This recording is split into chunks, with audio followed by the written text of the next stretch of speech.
Good morning students, myself Mukund Bhardwaj from Divine Public School।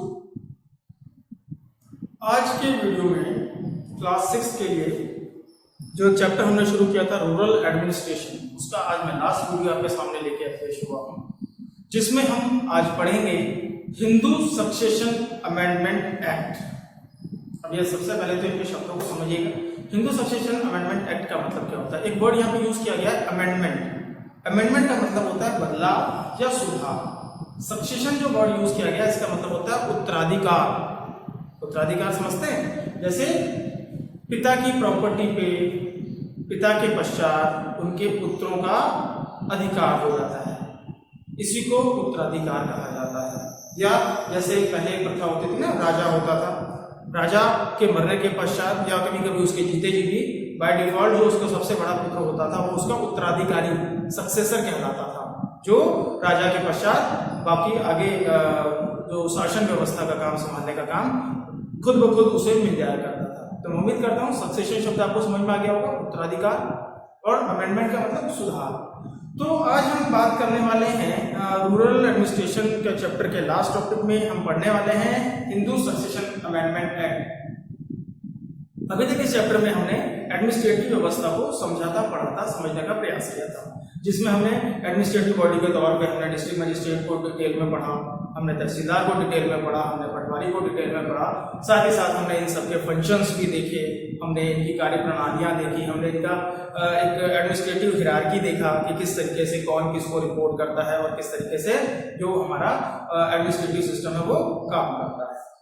आज इसमें जो आज का टॉपिक है ये थोड़ा सा उस एडमिनिस्ट्रेटिव व्यवस्था से हटके जरूर है, लेकिन अपने आप में बहुत ही ज़्यादा महत्वपूर्ण और नॉलेजेबल टॉपिक है। और स्पेशली मैं बात करूँगा यहाँ बैठी हुई बच्चियों के लिए, जो भी बच्चियाँ, लड़कियाँ या महिलाएं अगर मेरा वीडियो देख रही हों तो ये उनके लिए स्पेशली बहुत ज़्यादा काम की चीज़ है। या मैं आज के वीडियो में हम बहुत कुछ ऐसा पढ़ने समझने सीखने वाले हैं जो गर्ल चाइल्ड्स के लिए या वुमेन्स के लिए बहुत ज़्यादा बेनिफिशियल रहेगा। चलिए तो आज का जो टॉपिक है हम शुरू करते हैं। हिंदू सक्सेशन अमेंडमेंट एक्ट 2005 में ये अमेंडमेंट लॉ में किया गया था। The Hindu succession amendment act 2005 is an amended version of the Hindu Succession Act 1956. The new act removes gender discriminatory provisions of the previous act. सबसे पहले हिंदू सक्सेशन एक्ट जो बनाया गया था वो सन 1956 में बनाया गया था। हालांकि उसमें कुछ खामियां थी। कभी भी कोई भी लॉ या रूल बन जाए तो ऐसा हमेशा ये नहीं माना जा सकता कि एक ही बार में उसमें 100% शुद्धि के साथ बनाया गया है। हमेशा उसमें अमेंडमेंट की गुंजाइश बनी होती है और कुछ अच्छे बदलाव लॉ में अगर करने पड़े तो वो बिल्कुल वाजिब तौर पे करे भी जाने चाहिए। तो जो सन 1956 में हमारा हिंदुओं का एक उत्तराधिकार एक्ट हुआ करता था, एक्ट का मतलब लॉ होता है ना, कानून। तो उसमें सन 2005 में कुछ बड़े चेंजेस किए गए और बेसिकली उन चेंजेस का आधार क्या था? जो अभी तक जेंडर के आधार पर डिस्क्रिमिनेशन होता आ रहा था सक्सेशन में, उत्तराधिकार में, इसे वहां पे समाप्त कर दिया गया। डिस्क्रिमिनेशन का मतलब भेदभाव, जेंडर के आधार पर मतलब लिंग के आधार पर। जैसे पहले क्या होता था, तमाम तरह के जो उत्तराधिकार से संबंधित अधिकार थे वो पिता के पश्चात पुत्रों को प्राप्त होते थे, लड़कों को प्राप्त होते थे। ठीक है, अब वो जो सुविधा है या जो एक सिस्टम है उसे खत्म करके महिलाओं को भी सपोर्ट करने के हिसाब से ये अधिकार अब उन्हें भी दिए गए। और अब 2005 के पश्चात जब ये लॉ एक्टिव हुआ या कह सकते हो आपकी अस्तित्व में आया, तो उसके पश्चात अब बेटियों को भी बेटों के बराबर, पुत्रियों को भी पुत्रों के बराबर जो पिता की जो प्रॉपर्टी है उसमें अधिकार मिलने लगा। Earlier, Hindu women did not get a share in the family agricultural land. After the death of the father, his property was divided equally among his sons. So, women lived in economic insecurity. इस act के आने के पहले क्या होता था कि पिता का जो भी जमीन है, जायदाद है, उस पे पिता के पश्चात जो अधिकार होता था वो सिर्फ पुत्रों का होता था, लड़कों का होता था। लेकिन इस एक्ट के आने के पश्चात जितना अधिकार पुत्रों का या लड़कों का होता था उतना ही अधिकार अब लड़कियों को भी मिलने लगा, जिसकी वजह से जो महिलाओं में या लड़कियों में एक आर्थिक इनसिक्योरिटी का जो फीलिंग होता था, इकोनॉमिक इनसिक्योरिटी जो होती थी, वो धीरे धीरे करके न सिर्फ कम होने लगी बल्कि अब तो लगभग समाप्त हो गई है। The Hindu Succession Amendment Act 2005 came into force from 9 September 2005। तो ये जो एक्ट है ये 9 सितंबर 2005 से लागू किया गया और इसी एक्ट के पश्चात से ही जो डॉटर्स हैं, जो बेटियां हैं, उन्हें कई तमाम तरह के अधिकार मिल गए, जो पॉइंट वाइज हम आगे इस वीडियो में लेंगे। चलिए फर्स्ट पॉइंट से शुरू करते हैं। Sons, daughters and their mothers can get an equal share in the land। तो जो भी पिता की जमीन है उसके ऊपर जो फादर है, उनकी वाइफ, उनके बेटे और बेटियां तीनों को बराबर का अधिकार है, यानी कि अब वो इक्वली डिस्ट्रीब्यूटेड की जाएगी बिटवीन ऑल थ्री। यानी कि लड़कों में भी अब बेशक अगर वो एक की जगह दो लड़के हों तो भी डिस्ट्रीब्यूशन जो होगा वो इक्वली होगा, ठीक है। और जहां पहले लड़कियों को अधिकार नहीं होता था कि उन्हें जमीन में हिस्सा दिया जाए, अब वो सीधे तौर पे लड़कियों को भी हिस्सा देना पड़ेगा। The same law will apply to all states and union territories of the country। अच्छा, इसमें एक अच्छी चीज ये भी है कि क्योंकि ये जो लॉ है वो सेंट्रल लेवल पे अस्तित्व में आया है, इस वजह से ये भारत के हर राज्य और यूनियन टेरिटरी में लागू स्वतः रूप से हो गया। कब से? 2005 के बाद से। अगला पॉइंट है, a daughter has the same right over the property as a son. इस लॉ के आने के बाद जितना अधिकार एक पुत्र का अपने पिता की संपत्ति में होता है उतना ही अधिकार अब पुत्रियों को भी पिता की संपत्ति में मिलने लगा, ठीक है।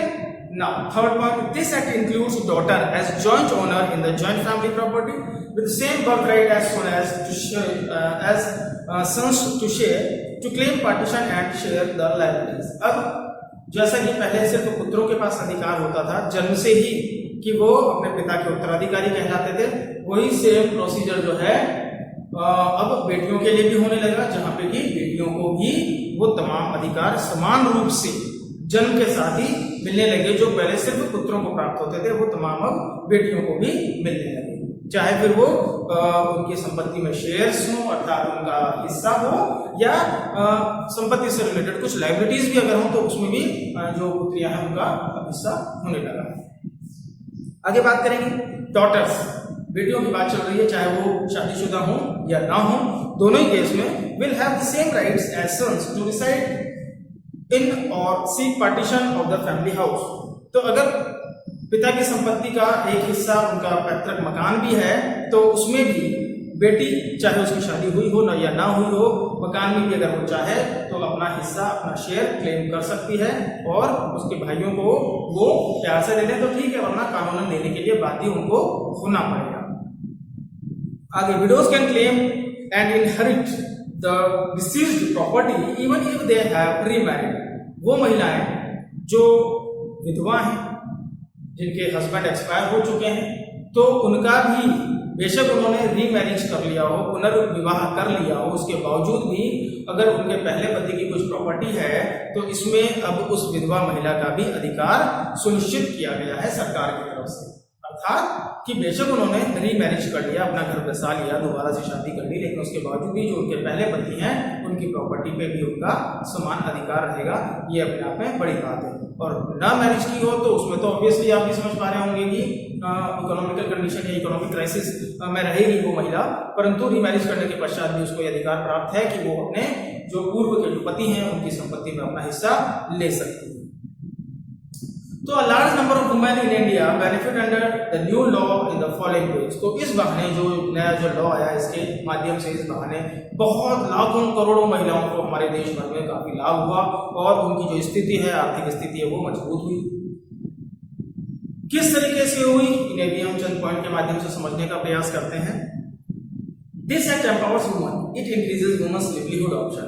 इस एक्ट ने, इस लॉ ने, इस कानून ने महिलाओं को आत्मनिर्भर बनाया और उन्हें खुद का एक आत्मसम्मान दिलाया, जिससे कि वो आर्थिक तौर पे स्वावलंबी बनी, आर्थिक तौर पे स्वतंत्र हो पाई और अपना आजीविका को अच्छे से कमाने में सक्षम हो पाई।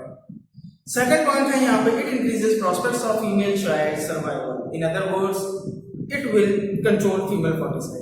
दूसरे शब्दों में कहूँ मैं तो इसने महिलाओं को, या जो महिला शिशु जो होते हैं, गर्ल चाइल्ड की बात मैं कर रहा हूँ, उन्हें एम्पावर्ड किया, उनके जीने की संभावनाओं को बढ़ाया, और इस बहाने जो फीमेल फर्टिसाइड जो दर हुआ करती थी वो भी कम हुई, क्योंकि कई महिलाएं जो अभी तक ये मान के चली थी कि महिलाओं के पास कोई अधिकार नहीं होता, तो अब महिलाओं को अपने आप में पैतृक संपत्ति में अधिकार मिलने के पश्चात, क्योंकि जिस तरीके से वो आर्थिक रूप से स्वावलंबी बनी, आर्थिक रूप से स्ट्रांग बनी, इकोनॉमिकली वो स्ट्रेंथन हुई, इसके पश्चात महिलाओं में जागरूकता भी आई और वुमन फर्टिसाइड या फीमेल फर्टिसाइड भी काफी हद तक बंद हो गया।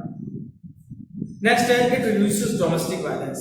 कई दफा ये देखने को मिलता था कि घरेलू हिंसा का शिकार हो जाती थी महिलाएं, और मजबूरी में उन्हें अपने पति घरों में रहना पड़ता था, बेशक उनके ऊपर कितना भी अत्याचार किया जाए, परंतु अब वो चाहें तो स्वेच्छा से बिना किसी दबाव में वो तलाक लेके, और अपना जो पति है जिसके साथ उनका नहीं बैठ पाया मसला या जम नहीं पाता उनका ये आपस में, तो वो अपना वहां से तलाक लेके अपना प्रॉपर्टी का जो शेयर है वो अपना लेके वो खुद अपने पैरों पे खड़ी हो सकती है, अपना खुद का कुछ काम रोजगार चालू कर सकती है। तो इस तरीके से जो महिलाओं पे अत्याचार हुआ करते थे, या जो शोषण हुआ करता था महिलाओं का, घरेलू अत्याचार जिसको कहते हैं डोमेस्टिक वायलेंस, उसमें भी बड़ी तादाद में कमी देखने को मिली। It improves education and health condition of women. इसके माध्यम से जो महिलाएं हैं उनकी एजुकेशन स्तर में सुधार आने लगा, और उनके स्वास्थ्य में भी सुधार आने लगा, और वो भी अब हेल्दी होने लगी है। पहले के मुकाबले में उनकी जो हेल्थ कंडीशन है वो ज़्यादा बेहतर देखने को अब मिलने लगी है। It provides a sense of economic security among women. It gives them self-confidence and social worth. तो इस एक्ट के माध्यम से महिलाओं में आर्थिक तौर पे तो सुरक्षा, आर्थिक सुरक्षा का उनको एक भाव उनके अंदर उत्पन्न हुआ कि अब वो किसी के ऊपर डिपेंडेंट नहीं है, और दूसरा उन्हें समाज में भी एक न सिर्फ आत्मविश्वास मिला, बल्कि उन्हें सामाजिक तौर पे उनकी अब वैल्यू बनने लगी कि नहीं, अब इनकी भी एक पर्टिकुलर वैल्यू है, क्योंकि अब इनके पास खुद की अपनी प्रॉपर्टी है, जमीन है, जायदाद है, आर्थिक तौर पे स्वतंत्र हैं, अपने निर्णय खुद ले पाती हैं। तो कहीं ना कहीं ये वो एक ऐसा जो हिंदू सक्सेशन अमेंडमेंट एक्ट आया, ये एक ऐसा बेजोड़ अस्त्र साबित हुआ जिसने महिलाओं के एम्पावरमेंट के लिए, वुमन एम्पावरमेंट के लिए बहुत तेजी से न सिर्फ काम किया बल्कि महिलाओं को एम्पावर भी किया, जिसकी वजह से वुमन फर्टिसाइड घटा, फीमेल फर्टिसाइड घटा, और समाज में कंधे से कंधा मिलाने का जो एक सिर्फ एक मंत्र या एक शब्द के तौर पर बोला जाता था कि अभी लड़कियां भी आगे बढ़ रही हैं और वो पुरुषों के साथ कंधे से कंधा मिला के चल रही हैं, तो ये सिर्फ बातें नहीं रह गई है, ये प्रैक्टिकली भी हमें देखने को मिलने लगा है। तो इस टॉपिक के साथ ही मैं आज ये चैप्टर को भी खत्म कर रहा हूँ, रूरल एडमिनिस्ट्रेशन, जो लास्ट चैप्टर हमने अभी रिसेंटली खत्म किया। मैं उम्मीद रखता हूँ कि आपको ये चैप्टर अच्छे से समझ में आ गया होगा, नोट्स बना लिए होंगे, आपने ना बनाए हों तो प्लीज़ बना लीजिए एज अर्ली एज पॉसिबल। अगर आप प्रॉपर नोट्स बनाते हैं तो फिर आपको फर्दर आगे क्वेश्चन आंसर्स करने के लिए अलग से जरूरत नहीं पड़ेगी। Well, thank you so much, keep studying and be safe.